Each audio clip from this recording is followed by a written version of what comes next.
জরুরি অবস্থা ঘোষণাকে রাজনৈতিকভাবে হাতিয়ার হিসাবে ব্যবহার রোধে নতুন বিধান তৈরিতে একমত হয়েছে রাজনৈতিক দলগুলো। বান্ডেল থাকলে প্রতি সেনমানিতে টাকা বাঁচবে। বিকাশ সেনমানি বান্ডেল কিনে জিতুন প্রতি লেনদেনে। ফরেন সার্ভিস একাডেমিতে ঐকমত্য কমিশনের সঙ্গে দ্বিতীয় ধাপের সংলাপের 12তম দিনে এই ঐকমত্য হয়। জরুরি অবস্থা ঘোষণার বিষয়ে সংবিধানের 141 অনুচ্ছেদ সংশোধনের প্রস্তাব করে জাতীয় ঐকমত্য কমিশন। রবিবারের আলোচনার সূচিতে ছিল প্রধান বিচারপতি নিয়োগ, তত্ত্বাবধায়ক সরকার ব্যবস্থা ও জরুরি অবস্থা ঘোষণা। সভার শুরুতে কমিশনের সহ সভাপতি অধ্যাপক আলী রিয়াজ বলেন, মৌলিক বিষয়গুলোই আলোচনা চলছে।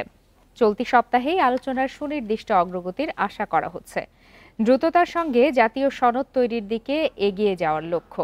আগামী 30 জুলাইয়ের মধ্যে যে কোনোভাবেই একটি যৌক্তিক জায়গায় আসতে চায় কমিশন। বড়জোর সেটি 31 জুলাই হতে পারে। এর আগে গত বৃহস্পতিবার অনেক বিষয়ে ভিন্ন মত থাকলেও তত্ত্বাবধায়ক সরকার নিয়ে একমত হয় দলগুলো। সামনে যে বিষয়গুলো আছে, ইতিমধ্যে আমরা বেশ কয়েকটি বিষয়ে যেগুলো মৌলিক বিষয় নিঃসন্দেহে সেগুলো এবং তার পাশাপাশি সেগুলোতে আমরা একমত হতে পেরেছি। কিছু বিষয় আমরা খুব কাছাকাছি অবস্থানে আছি। আজকে আমরা যে সমস্ত বিষয়গুলো আলোচনা করব তার মধ্যে দুটো বিষয় আসলে আমাদের গত কয়েকদিনের আলোচনায় আমরা যথেষ্ট পরিমাণে কাছাকাছি অবস্থানে আছি। এ বিষয়ে আরো বিস্তারিত জানাতে এই মুহূর্তে রাজধানী ফরেন সার্ভিস একাডেমি থেকে যোগ দিয়েছেন সহকর্মী সাজ্জাদ হোসেন। সাজ্জাদ, আমরা ঐকমত্য কমিশনের সহসভাপতির বক্তব্যের খানিকটা দেখছিলাম, আপনি তো সেখানে পুরোটা সময় ছিলেন। কি কি বিষয় উঠে আসলো, বিশেষ করে জরুরি অবস্থা জারির বিষয়ে যেই মতামত এসেছে রাজনৈতিক দলগুলোর কাছ থেকে, সেটির বিষয়ে বিস্তারিত জানাবেন।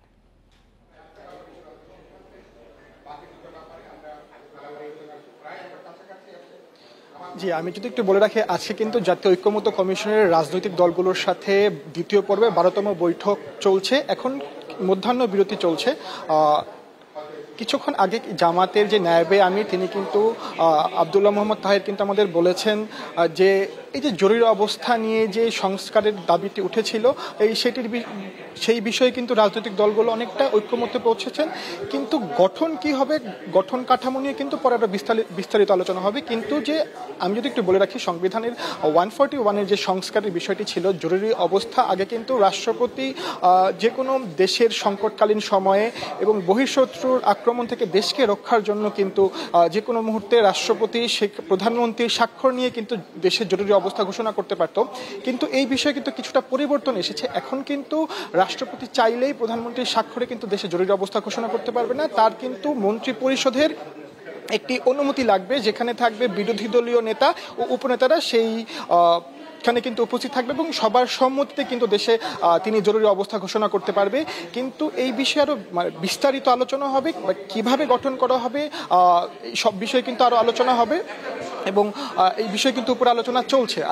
আরো যদি একটু বিষয় বলে রাখি, আজকে কিন্তু জরুরি অবস্থার পাশাপাশি কিন্তু আজকে আরো দুইটি বিষয় নিয়ে আলোচনা হয়েছিল। একটি হচ্ছে তত্ত্বাবধায়ক সরকার, আর একটি হচ্ছে তত্ত্বাবধায়ক সরকারের পাশাপাশি তত্ত্বাবধায়ক সরকারের বিষয় যেটি আমাদের জানানো হয়েছে, তত্ত্বাবধায়ক সরকার কিন্তু গঠন করা হবে একটি সার্চ কমিটির মাধ্যমে।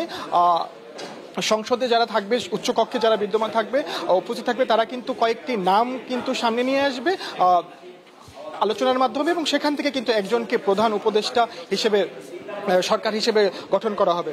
আর একটি ছিল সহকর্মী সাজ্জাদ হোসেন।